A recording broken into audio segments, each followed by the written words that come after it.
Why do you need references on your resume? Conversations about mining. Hi, Jess. How are you? Hey Andrew, I'm good, thanks. How you going? Yeah, pretty good. Thank you. I hope you had a good Australia Day. And we get asked this question all the time. Why do you need to put a couple of references on your resume? So the biggest thing is that it saves the recruiter time, or the hiring manager. So whoever's posted that job is probably fielding anywhere from 50 to 20,000 applicants, especially if it's an entry level role.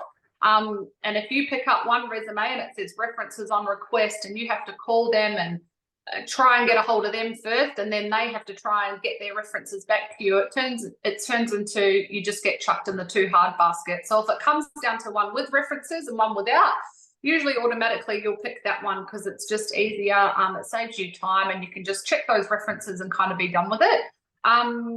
Another reason, I guess, is that once, say, if you get through the interview process and you're going on to an interview with a shift boss or a superintendent or a supervisor that's on site, they want to be able to call someone that has worked directly with you, preferably a supervisor, but someone that can attest to your operating skills or your trade skills or just your general punctuality and how you worked in the workplace. They don't want someone who's old mate Joe Blogs, who's your friend's cousin that works at a mine because they work at a mine site. That'll look good.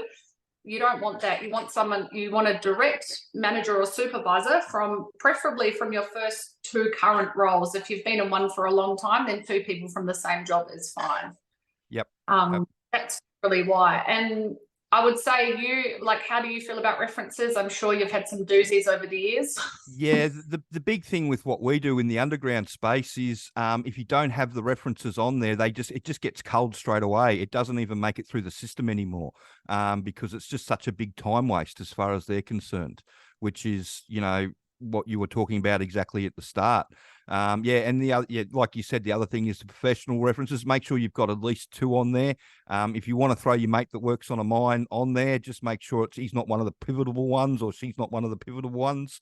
You can always include them on. But yeah, the references, it's on the resume. The frustrating thing is that we get people that do the training, that do the DIY package and get back to us and say, "Oh, I haven't had a result," and we get them to send us their resume that they've done, and there's references on request.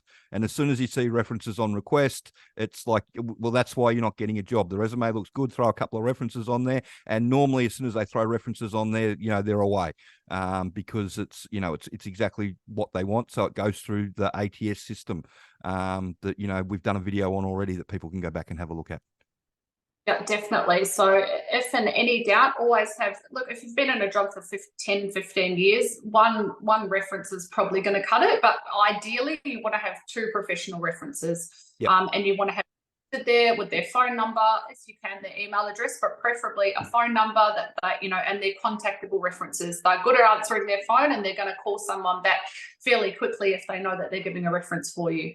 Yeah, I generally tell people that they need to have somebody that's going to A, answer the phone, and B, say nice things about you.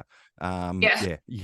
So yeah, but yeah, no, that's answered my question really well. Thanks, Jess. And if you've got any more questions that you'd like to ask, please send them through. And if you could share this video around and like and subscribe the channel. Thanks. Thanks.